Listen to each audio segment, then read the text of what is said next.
Good morning, beloveds. Um, so, yesterday, I know I've been talking about it because it's been on my mind.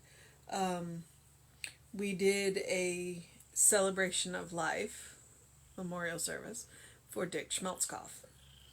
And originally, Jesse had asked me to close, and then when they were doing the order of service, for whatever reason, he decided I was going to, or he had asked me to open. And I said yes, and then agonized about it because that's what I do. And then apparently when they actually wrote out the order of service, they put me as closing, which honestly I like closing because it means that I have the opportunity to take everything that has been said, and anything that I know that got left out and kind of wrap it in there. So I really enjoy closing. Honestly, kind of easier. But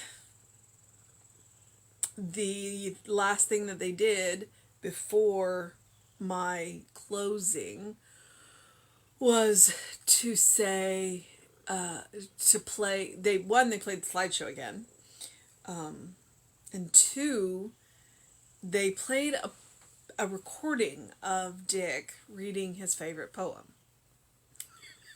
So I was like, I have to follow that, and it was hard, and I know what I sounded like, and my voice cracked, and so I was honest about it. I got up there and I said, if you want to know, if you want to know if ministers cry, I can tell you emphatically, yes. Here I am, you know, crying away. And as I talked, I got myself together, and then was able to close. But it was a beautiful celebration, and it allowed us to tell the stories and to celebrate the things that this man did for each and every one of us. He was unabashedly himself, and he was beautiful, and he was sweet, and he was memorable, and he was loving. And I will never forget that one of his phrases was, "Do you want the universe to say yes to that?" And occasionally I will stop and ask myself, do I want the universe to say yes to that? And if the answer is no, then I'm going to change what I'm doing, and I'm going to change what I'm thinking, and I'm going to change what I'm saying. And if I want the universe to say yes to that, then I own it.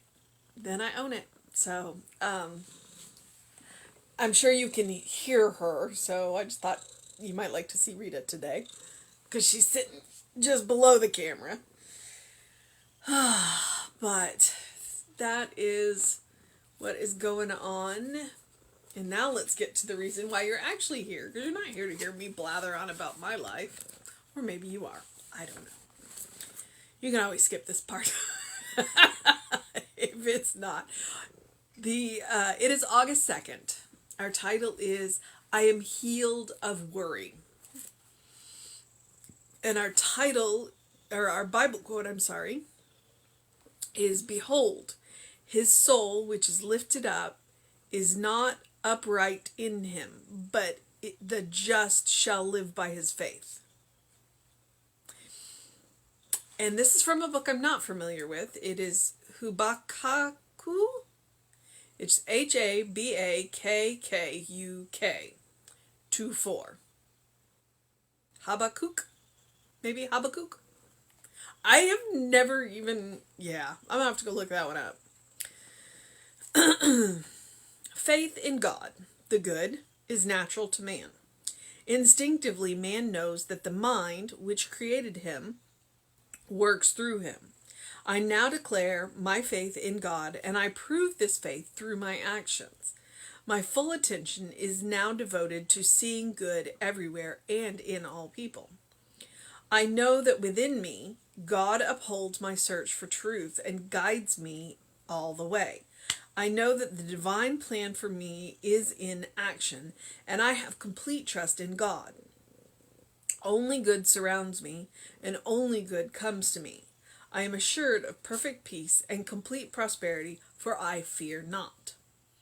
I refuse to worry this day. Despite all the negatives that may claim my attention, I shall not deviate from my affirmation of faith. One power alone is active within me and my affairs. One mind alone rules and governs my life. Nothing but God is true, and nothing but good will happen. The Lord is with me and upholds me in every situation. Everything that needs to be done shall be done, on time and with ease. Every need will be met by the Spirit, which works through me. God in me is equal to every demand made upon him. I am certain of this.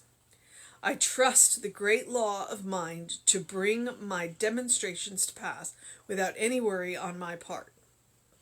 I declare the truth, and the law produces the truth in my world.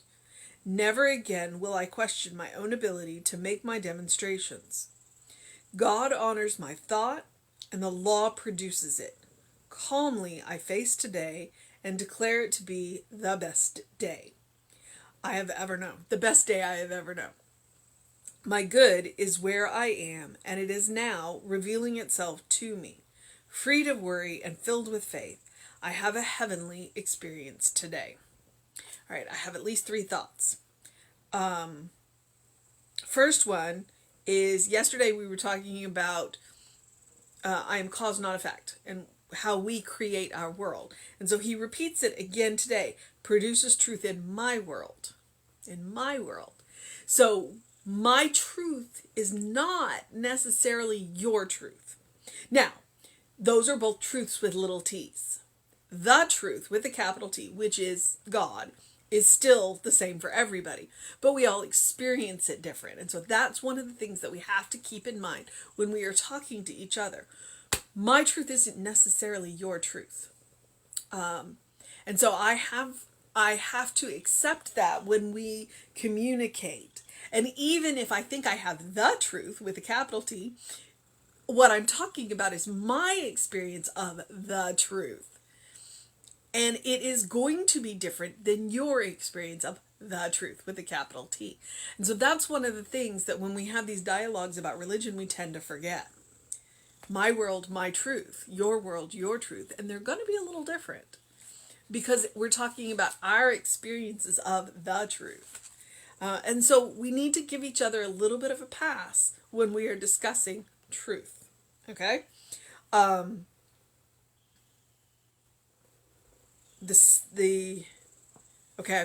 temporarily forgotten the second thing. No, I've got it. Worry. Because our title is I'm Healed of Worry, and what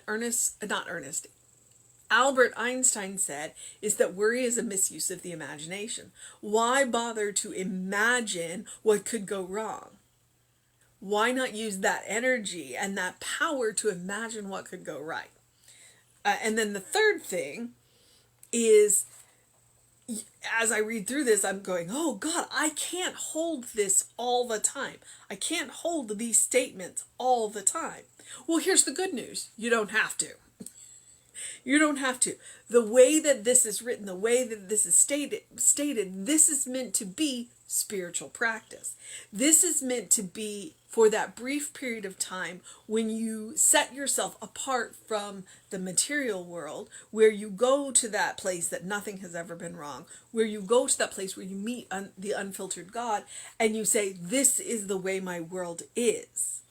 When you are talking directly to God. And then the rest of the time, you get on with and you deal with what's going on around you, which isn't,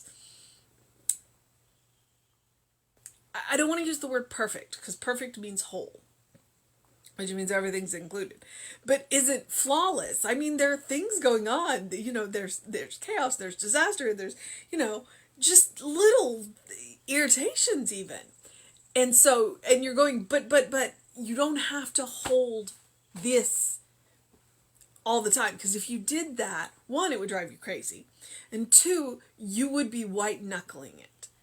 But you don't do that. What you do is you do this in that spiritual practice time.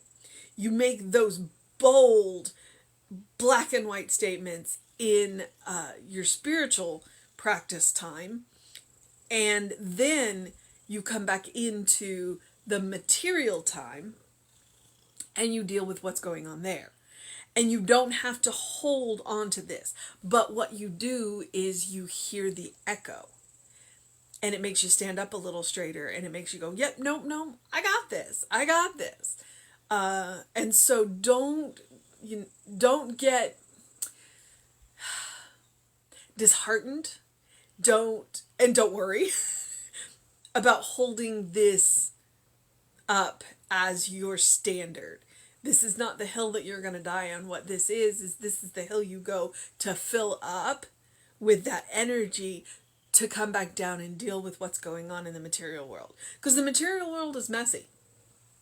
By virtue of the fact that it is the material world, it is messy. The spiritual world is orderly and calm and all of that. The material world, just by virtue of being material, is messy. And that's okay.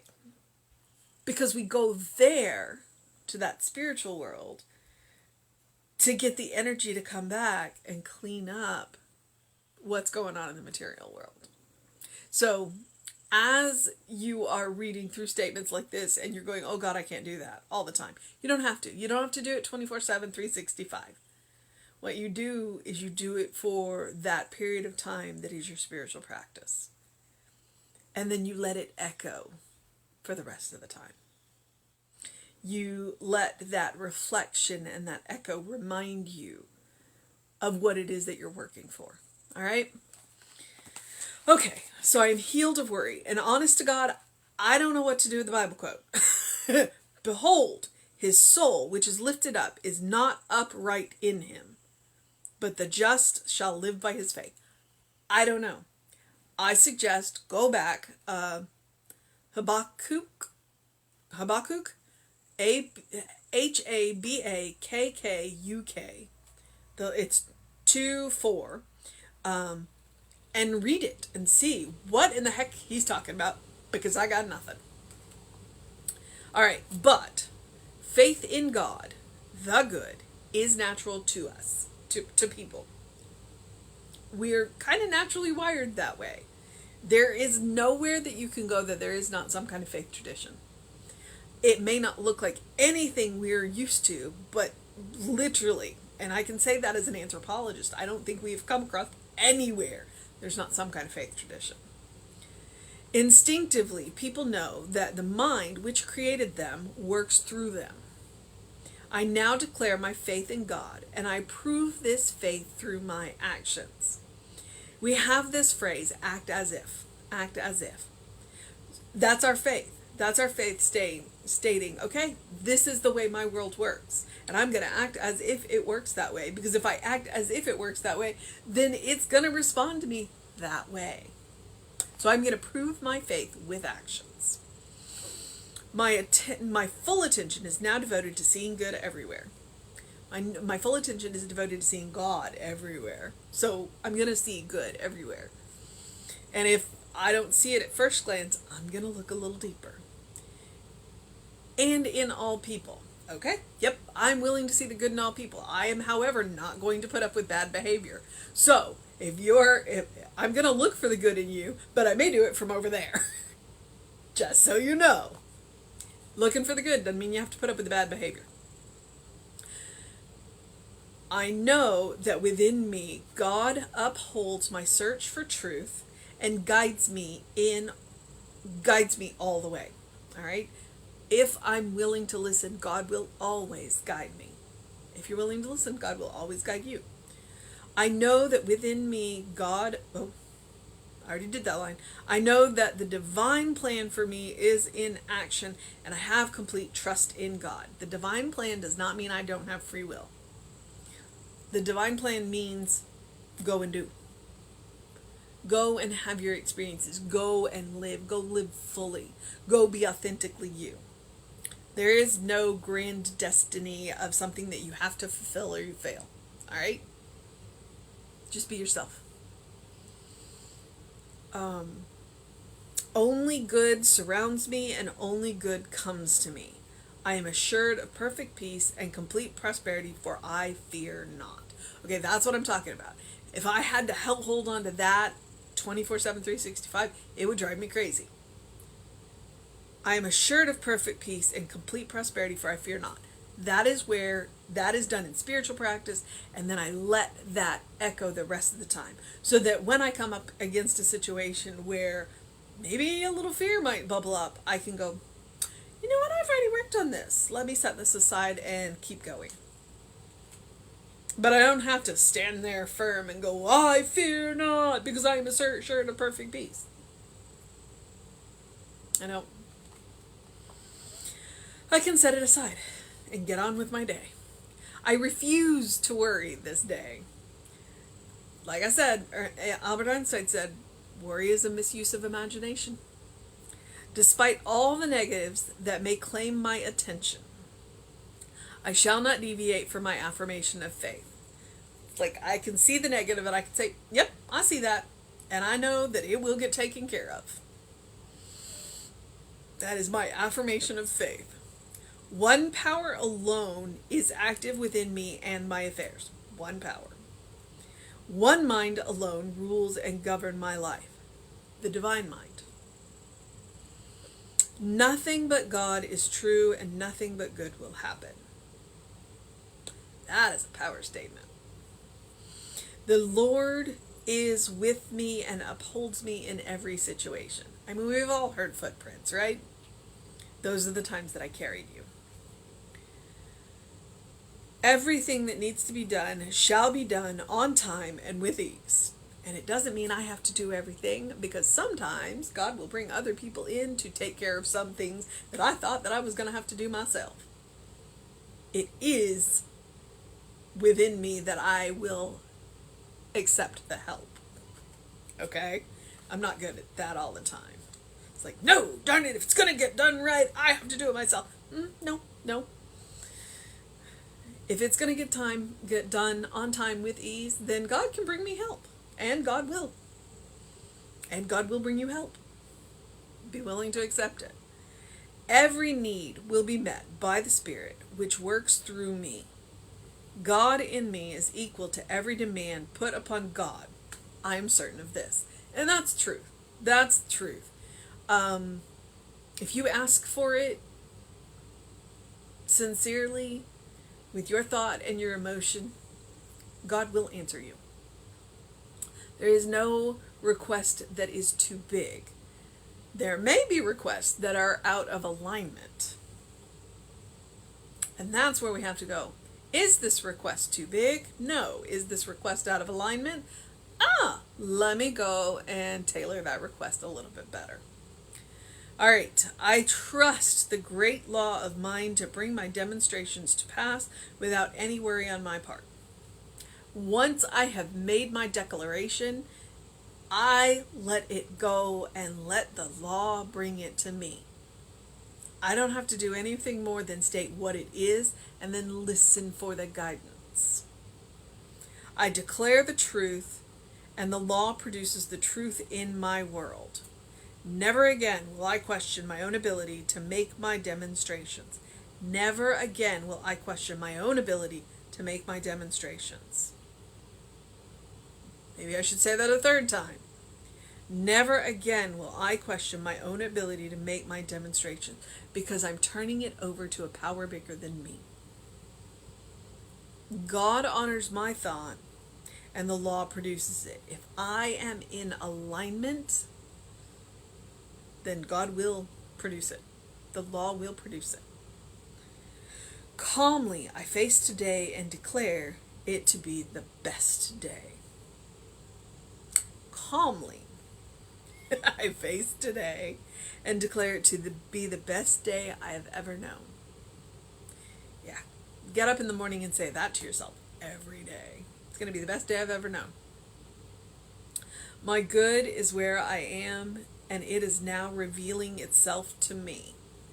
Freed of worry and filled with faith, I have a heavenly experience today. So you've heard the mission.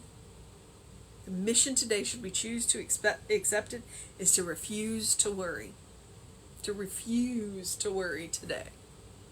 If we can refuse to worry today, then it'll be easier tomorrow. And even easier the next day. And easier than that. And suddenly a month has gone by and we are worrying a whole lot less. So today, when those little worries start to crop up, use your imagination and imagine a better outcome. That's the mission. That's the mission. All right, beloveds, it is Monday. Woohoo! It is Monday. So I'm going to move into the process of my day. We have a cold front coming, so hopefully it'll be a whole lot cooler tomorrow because this morning it was a very sweaty walk. I do not glisten. I sweat. So do what you need to do to take care of yourself. Please do something loving, kind, and compassionate for yourself. You want to make those 3 different acts, please do. If you want to make it one grand act, that's okay too. Or if all you have time for is a little act. But please, you deserve your own loving, kind compassion. Always. And the more you practice on yourself, the more you have to share with anybody that crosses your path. Including those people who are behaving badly. Or people whose truth is a little different than yours. Because we all do experience the truth differently. Alright? That's why we can afford to be kind. Because we recognize that our truth in our world is a little different than everybody else's. Okay, so please do something to engage your mind and your body. Please drink plenty of water. And then hopefully that cold front, it may drop at 6 degrees. But hey, 74 versus 80 at 6:30 in the morning, that's a huge difference. I'll take it. Drink plenty of water. Take care of yourself. Do what you need to do. All right, beloveds? You are a beloved child of God in whom God is well pleased always and forever. This is our state of grace. So I have gotten my face full of sun. I hope you go get your face full of sun early. And let it kind of set your day. Set your day. And while you are doing that, please open the windows of your soul. Allow the breath of heaven to remind you, you do live in heaven now. It's all around you. It just takes you being willing to see it, to look with the eyes of spirit, to look with the eyes of God, to look around you and see the good. As Emma says, look for the good and praise it. All right, beloveds. Do what you need to do to make it a fantastic day, wonderful day, an amazing day. If that's too much pressure, then just have a day. It's all good. It's what you need. It's what you need. Reverend David should be on Facebook Live around 5 p.m. with you. I'll be back on Facebook Live with you around 9 a.m. As far as I know right now... Oh, no, there is a book study today. There is a book study today. I forgot about that. I still don't know what book they're doing. I listen to the announcements. I promise I do. And I believe it's at 6 Central, 7 Eastern. So if you're interested in that, email info@creativelife.org, and you can get the Zoom link for that. All right, beloveds. Have a wonderful day, and I will see you next time.